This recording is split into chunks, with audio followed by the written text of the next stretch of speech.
वह क्रिया जिसके अंतर्गत अर्धपारगम्य झिल्ली द्वारा कम सांद्रता वाला पदार्थ ज्यादा सांद्रता वाले पदार्थ की ओर गति करता है, अथवा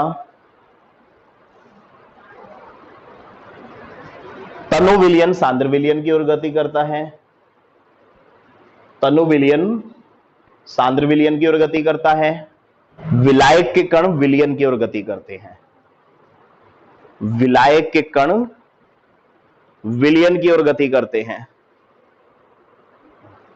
यानी मैंने यहां तीनों चीजें बता दी हैं। विलायक के कण विलयन की ओर गति करते हैं,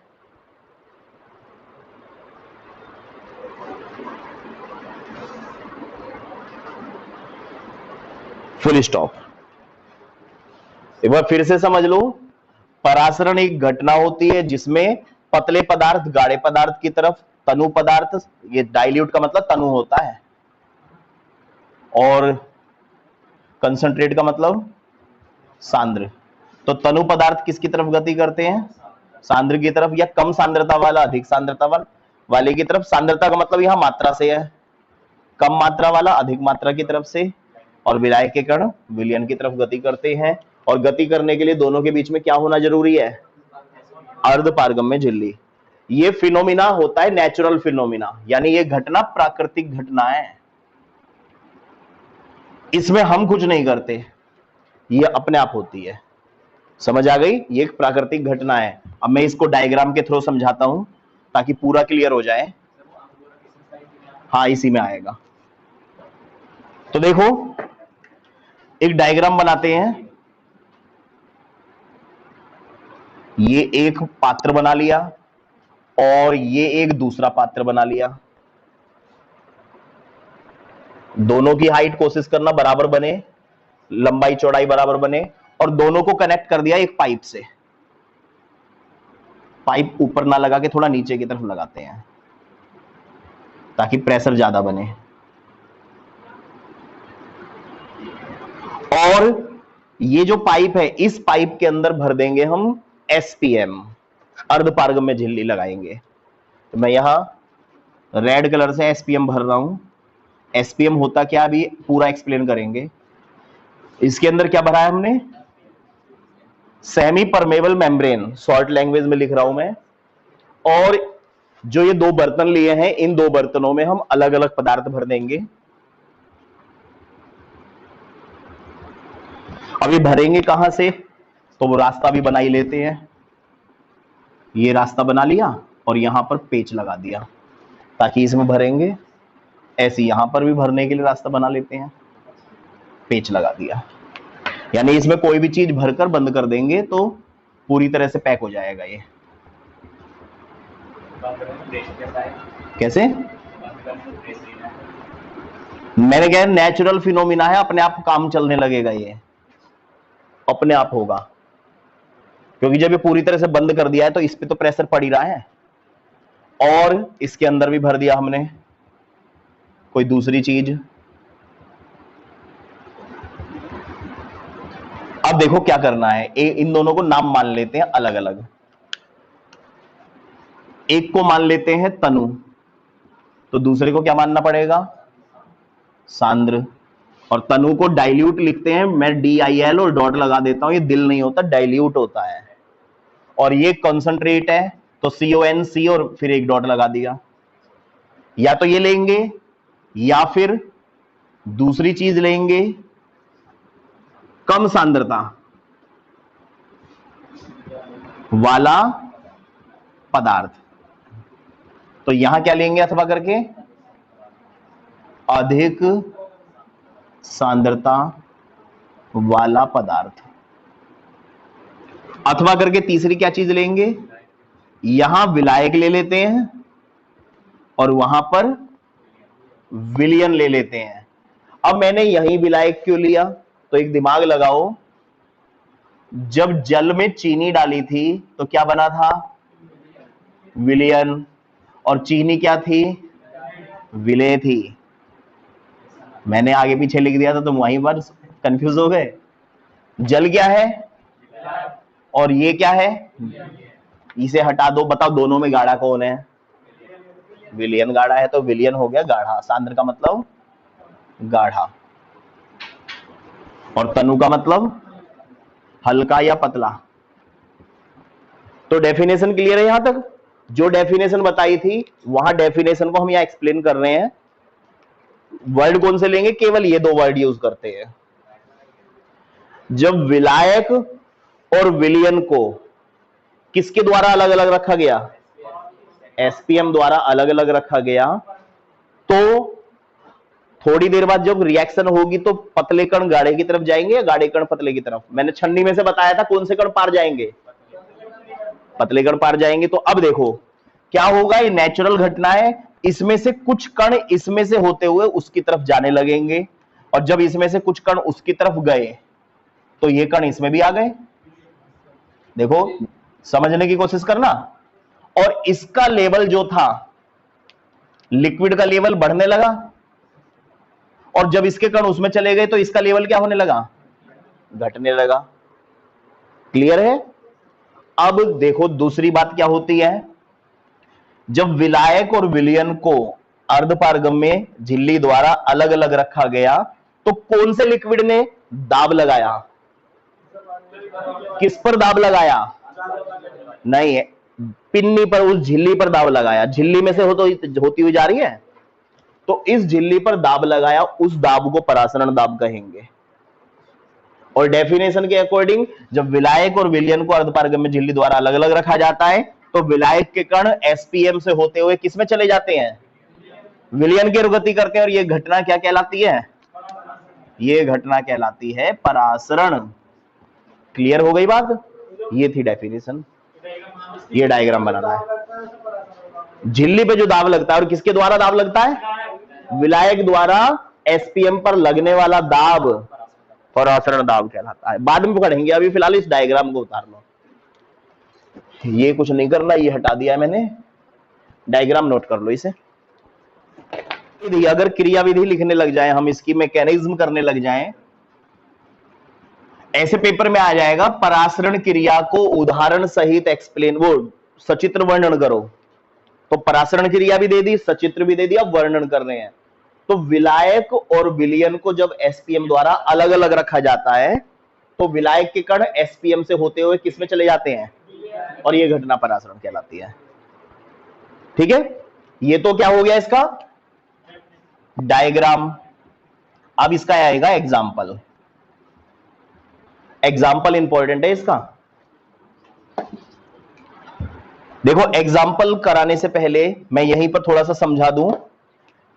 इस वाले पेज को खोलेंगे, अगर हम इस पेज को खोलकर यहां एक पिस्टन लगा देंगे, पिचकारी वाला पिस्टन, और इसे अगर हम दबाएंगे तो जितना भी नीला वाला लिक्विड आया था इधर, वो वापस चला जाएगा, क्योंकि हरा वाला तो जा नहीं सकता।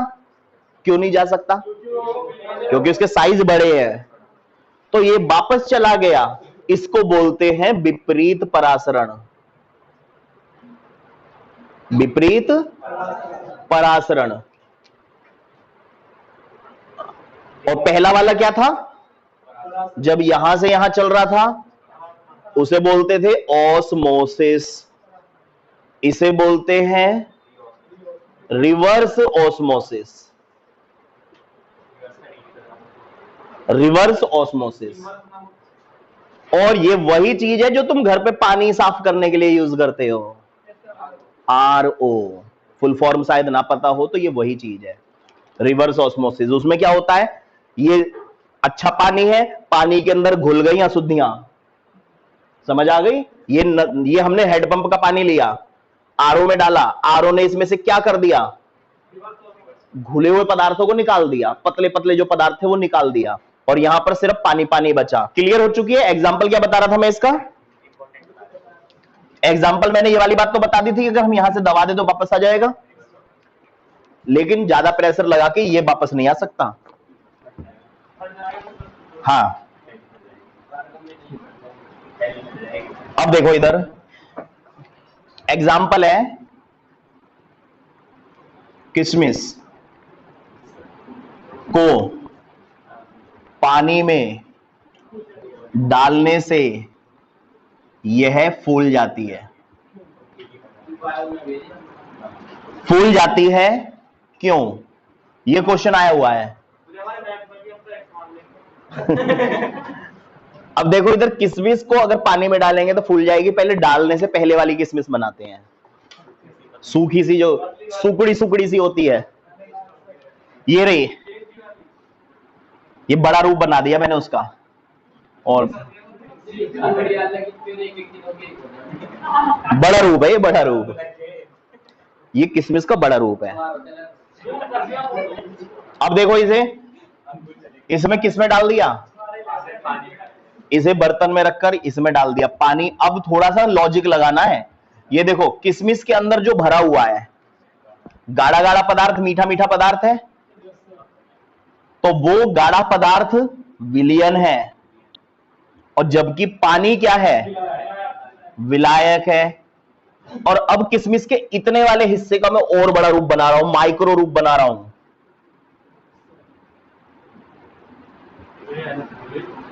समझ आ गई? ये माइक्रो रूप है। अब इसके अंदर छोटे छोटे क्या हैं, ये अर्धपारगम्य झिल्ली है। ये किशमिश के ऊपर की जो दीवार है ना, एपिडर्मिस जो है, आउटर लेयर, वो एक प्रकार की एसपीएम है, और इस एसपीएम में से अंदर वाला गाढ़ा पदार्थ बाहर आ जाएगा, लेकिन बाहर का लिक्विड अंदर जा सकता है। जब किशमिश को हम पानी में डुबोकर रखेंगे तो इसमें कौन सी क्रिया होगी, परासरण क्रिया होगी। क्या हम पानी अपने आप भेज रहे, हम भेज रहे हैं, अपने आप जा रहा है, प्राकृतिक घटना। तो इसके अंदर पानी चला गया, तो ये चारों तरफ से पानी अंदर जा रहा है, और पानी अंदर जाने की घटना ही क्या कहला रही है, कि विलायक के कण किसकी तरफ गति कर रहे हैं, और किसमें से होते हुए, अब कुछ समय बाद यानी ओवरनाइट किशमिश फूल जाएगी। अब रीजन बताओ फूलने का, नहीं ये है रीजन, सिंपल सा, परासरण। अब क्या करें कि पानी बाहर निकल जाए, नहीं, इसे या तो पिचकाओ, प्रेशर लगाओ, भींचेंगे ना, सब बाहर आ जाएगा। अब सुनो, पानी अंदर जाने की घटना क्या है, परासरण। और परासरण क्रिया को रोकने के लिए जो दाब लगा रहे हैं, उस दाब को क्या बोलेंगे, परासरण। एग्जाम्पल कुछ नहीं, पहले एग्जाम्पल लिख लो। किशमिश पानी में डालने पर फूल जाती है, बस इतना। अब क्यों फूल जाती है, वो रीजन मैंने बता ही दिया है। क्यों फूलती है, परासरण क्रिया के कारण। अब सुनो, इस क्वेश्चन का आंसर बता रहा हूं मैं। किशमिश फूल गई है। अब एक अलग क्वेश्चन बता रहा हूं जो फिजिक्स, उसमें बायो में ज्यादा पूछा जाता है, बायो में, केमिस्ट्री में। अरे इसमें किशमिश क्या है, बना लो ऐसे टेढ़ी मेढ़ी सी, फूली हुई किशमिश है। इसके अंदर दो चीजें हैं, एक तो विलायक तो है ही, और साथ में क्या है, पहले से क्या था इसमें, ये पहले से था, ये अब आया है। अब फूली हुई किशमिश ले ली हमने, ये रही, और इस फूली हुई किशमिश में भर दिया नमक का पानी, नमक का पानी। और नमक का ऐसा पानी नहीं है, नमक का संतृप्त घोल लेना है, यानी ऐसा घोल जिसमें नमक घुलना बंद हो गया। हाँ देखो, अब नमक का संतृप्त घोल, संतृप्त का मतलब नमक तब तक घोला गया है जब तक नमक घुलना बंद नहीं हो गया। जरूरी नहीं वो गाढ़ा हो जाए, घुलना बंद हो गया है। अब इसके अंदर दो चीजें हैं, एक तो विलयन है, और ये विलयन नमक के संतृप्त घोल से भी गाढ़ा है, और साथ में क्या है इसमें, तो अब देखो, एक तो इसमें विलायक है, फिर दूसरा इसमें नमक का संतृप्त घोल है, और इसमें क्या है, विलयन सबसे ज्यादा गाढ़ा है और विलायक सबसे ज्यादा पतला है। तो विलायक के लिए ये दोनों गाढ़े हो गए, समझ रहे हो, विलायक के लिए संतृप्त भी गाढ़ा है और विलयन भी गाढ़ा है। तो कौन सी चीज किसकी तरफ चलेगी, कि विलायक के कण किसकी तरफ चलेंगे, घोल की तरफ, क्योंकि ये तो अंदर ही रह जाएगा। और इस झिल्ली के अंदर जो छेद हैं छोटे छोटे, इसमें से क्या निकल जाएगा बाहर, विलायक बाहर निकल जाएगा। और जब विलायक बाहर निकल जाएगा, किशमिश वापस कैसी हो जाएगी। तो ये क्वेश्चन है कि फूली हुई किशमिश को नमक के घोल में डालने पर वो पिचक्की हो जाती है, क्योंकि यहां पर कौन सा प्रोसेस वर्क करता है, विपरीत परासरण वर्क करता है। नहीं मैंने समझा दिया, लिखना चाहो तो लिख लो, एक क्वेश्चन लिख लो। चलो इसे, फूली हुई किशमिश को नमक के संतृप्त में घोल में डालने पर वह पिचक जाती है। ये हेड डाल दो, अर्धपारगम्य झिल्ली एसपीएम। नेक्स्ट हेडिंग डालो, सेमी परमेबल मेम्ब्रेन एसपीएम अर्धपारगम्य झिल्ली।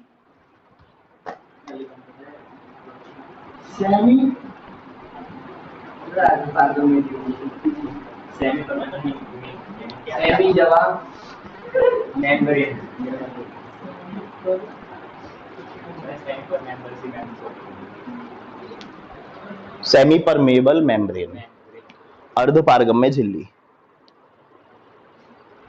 अब इस झिल्ली को डिफाइन अभी थोड़ी देर पहले कराया था। कैसी झिल्ली होती है, क्या चीज इसमें से पार जा सकती है? नाम बताओ उसका। विलायक। तो लिखेंगे वह झिल्ली जिसमें से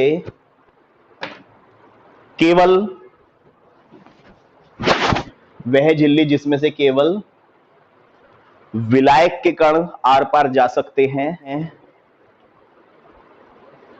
विलयन के कण नहीं।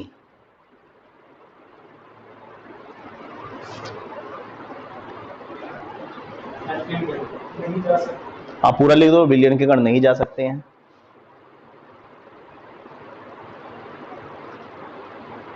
कोमा लगा के लिखेंगे अर्धपारगम्य झिल्ली कहलाती है। यह झिल्ली निम्नलिखित 3 प्रकार की होती है।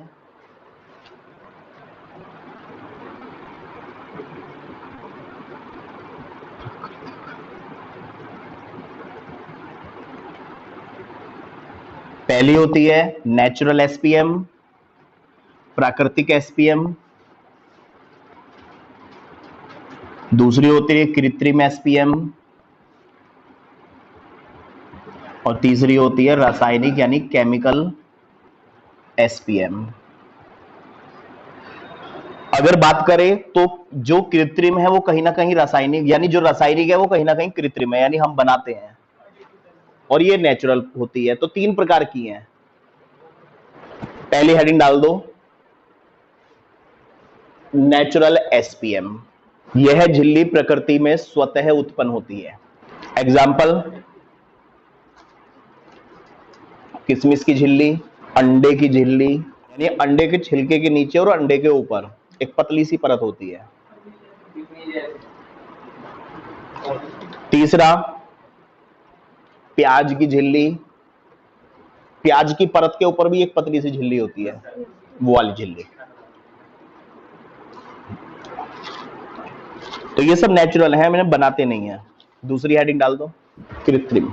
यह झिल्ली कृत्रिम विधियों द्वारा बनाई जाती है, आर्टिफिशियल कहलाती है, ये बनाई हुई है। देखो नेचुरल में पाई जा रही थी, कृत्रिम हम बना रहे हैं। जैसे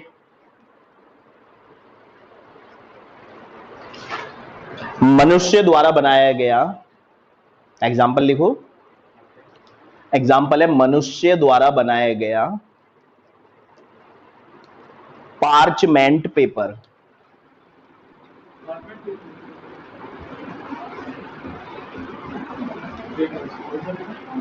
पार्चमेंट पेपर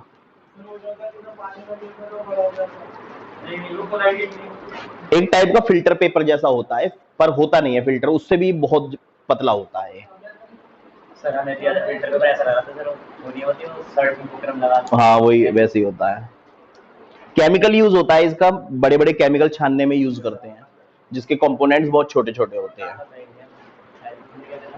पार्चमेंट पेपर, ठीक है। और तीसरी हेडिंग डाल दो अब, रासायनिक अर्धपारगम्य झिल्ली, और इसमें लिखेंगे यह झिल्ली रासायनिक विधि द्वारा बनाई जाती है। यह झिल्ली रासायनिक विधि द्वारा बनाई जाती है।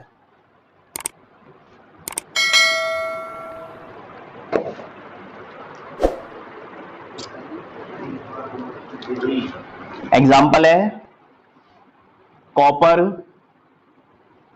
फेरो cyanide, copper ferro cyanide, cyanide Cu2 FeCN6। Cu2FeCN6, copper ferrocyanide, एक प्रकार की जाली जैसी होती है ये। हाँ, पोटेशियम फेरोसाइनाइड K4FeCN6। अब देखो कैसे बनेगी ये कॉपर फेरोसाइनाइड। जो ये झिल्ली बनती है, समझ लो बाद में लिखना, इस झिल्ली का निर्माण कॉपर है तो कॉपर सल्फेट हो जाएगा और पोटेशियम फेरोसाइनाइड से हो जाएगा। तो इस झिल्ली का निर्माण कॉपर सल्फेट यानी CuSO4 और पोटेशियम फेरोसाइनाइड K4FeCN6 द्वारा होता है। नाम इनके लिखे हुए हैं, कॉपर सल्फेट, पोटेशियम फेरोसाइनाइड। तो होगा कैसे, देखो कॉपर सल्फेट रिएक्शन करेगा पोटेशियम फेरोसाइनाइड से और कॉपर सल्फेट का कॉपर और पोटेशियम फेरोसाइनाइड का फेरोसाइनाइड रिएक्शन करेंगे और ये आपस में रिएक्शन करेंगे। तो रिएक्शन कैसे हो रही है, सबसे पहले कॉपर सल्फेट ले लेते हैं CuSO4 और फिर ले लेंगे पोटेशियम फेरोसाइनाइड K4FeCN6। रिएक्शन समझ लो, रटना कुछ नहीं है। रिएक्शन कैसे होगी, रिवर्सेबल साइन से रिएक्शन तोड़ते हैं तो दो हिस्सों में टूटेगा, कॉपर में और सल्फेट में। अब SO4 पर चार्ज नहीं पता तो ऐसा ट्रिक सोचो, हाइड्रोजन भी और SO4 भी हो, H कितने हैं, तो दो नेगेटिव आ गए तो दो पॉजिटिव आ गए। अब इसमें पोटेशियम अलग कर दो, पोटेशियम कितने हैं, तो 4K और K पर एक पॉजिटिव होता है और बचा हिस्सा FeCN6 और कितने पॉजिटिव है टोटल, तो 4 नेगेटिव आ गए। अब दोनों को जोड़ देंगे। जोड़ने से पहले देखो कितने पॉजिटिव है ऊपर, जबकि नीचे कितने हैं, तो ऊपर 2 से मल्टीप्लाई कर दो, तो 2 से इसमें भी हो गई, 2 से इसमें भी हो गई।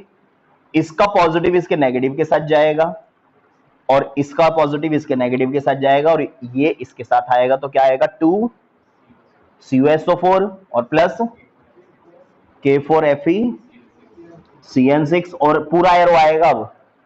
अब देखो इधर, यहां पर ये वाला हिस्सा पॉजिटिव है और ये हिस्सा नेगेटिव है, तो ये आ जाएंगे। इसमें 2 से मल्टीप्लाई हो रही है, इसमें 2 से मल्टीप्लाई नहीं हो रही, तो इसका मतलब केवल Cu 2 है या FeCN6 भी 2 है, तो Cu2 और एक FeCN6, ये वही चीज है जो बना रहे थे। और देखते हैं SO4 कितने हैं और K कितने हैं, तो कितना कॉमन ले लें, 2 कॉमन ले लें, तो K कितने बचे, K2SO4 और ये रिएक्शन बन गई और ये हमारा SPM बन गया। परासरण दाब, इसमें लिखेंगे परासरण क्रिया को रोकने के लिए, हाँ नहीं सुन लो काम चल जाए तो, परासरण क्रिया को रोकने के लिए, परासरण क्रिया को रोकने के लिए लगाया गया बाह्य दाब परासरण दाब कहलाता है। ठीक है, देखो इधर वही डायग्राम बना लेते हैं, इस बार थोड़ा अलग टाइप का डायग्राम बनाते हैं।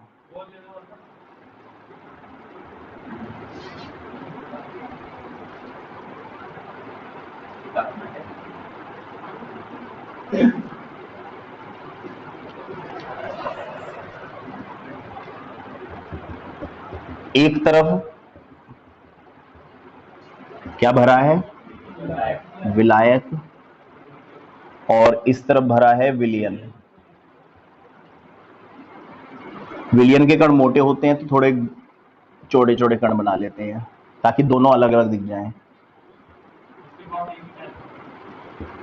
हाँ, एक पेन वाले ऐसे बना लो। अब क्या होगा, परासरण जब क्रिया प्रारंभ होगी तो ये वाला लिक्विड उसकी तरफ जाएगा और विलायक द्वारा दाब उत्पन्न होगा इस वाली SPM पर। ठीक है, और ये वाले कण किस में जाने लगेंगे? विलियन में, और ये लेवल नीचे गिरेगा। ठीक है, और मान लो यहां पर पॉइंट लगे हुए हैं, छोटे छोटे पॉइंट लगे हुए हैं स्केल पर, जैसे लगे रहते हैं 1 2 3 4 5 6 ऐसी 50 60, और ऐसे यहां पर लगे हुए हैं। तो यहां पर लेवल धीरे धीरे नीचे गिर रहा है और यहां पर लेवल धीरे धीरे ऊपर उड़ रहा है। अब क्या होगा, यहां पर जो पिस्टन है, इस पिस्टन को थोड़ा अलग टाइप से बनाते हैं और यहां पर एक मीटर लगा देते हैं जिसे हम प्रेशर गेज बोलेंगे। 1 2 3 4 5 6 7 8 9 10 बहुत सारे होते हैं। जब हवा भरवाते हैं तो एक छोटा सा मीटर देखा होगा लगाता है, ये वही मीटर है जो प्रेशर को नापता है। मोनोमीटर बोल सकते हैं इसे, या प्रेशर मीटर बोल दो। दाब मापी होता है मोनोमीटर, और ये दाब ही तो नाप रहा है। और यहां पर टेढ़ा टेढ़ा कैसे बन रहा है ये, यहां पर है पिस्टन, पिस्टन लगा हुआ है। अब क्या होगा, विलायक एसपीएम में से विलियन की तरफ जाएगा, ये लिक्विड ऊपर जाएगा, और ये लिक्विड जब धीरे धीरे ऊपर जाएगा और ये लिक्विड नीचे आएगा तो क्या पता लगेगा, क्या प्रारंभ हुआ है? परासरण प्रारंभ हुआ है। फिर क्या करेंगे, जब ये वाला लेवल नीचे आने लगेगा हम इसे पिचकाएंगे, और जब इसे दबाएंगे तो इस सुई धीरे धीरे आगे जाएगी, क्योंकि प्रेशर बढ़ रहा है, सुई धीरे धीरे आगे जा रही है। और इसे तब तक करेंगे जब तक ये लेवल वापस वही ना आ जाए, मान लो ए पॉइंट पर वापस ना आ जाए। इसे तब तक दबाएंगे जब तक ये लेवल ए पॉइंट तक वापस ना आ जाए, क्योंकि ये तो जा ही नहीं सकता, ये लिक्विड वापस आ जाएगा। तो जब दबाएंगे और ये प्रेशर वापस अपने, ये वाली लिक्विड वापस उस स्टेज पर आ जाएगा, और प्रेशर मान लो 5 है, तो इसका परासरण दाब क्या हो जाएगा? 5 हो जाएगा। परासरण दाब को पाई या पी से दर्शाते हैं। तो परासरण को रोकने के लिए लगाया गया बाह्य दाब परासरण दाब है, जिसे किससे नापते हैं? दाब मापी से या मोनोमीटर से। तो डेफिनेशन क्या है? परासरण द्वारा लगाया गया दाब, परासरण को रोकने के लिए लगाया गया दाब परासरण दाब। ये डायग्राम उतार लो, दोनों सेम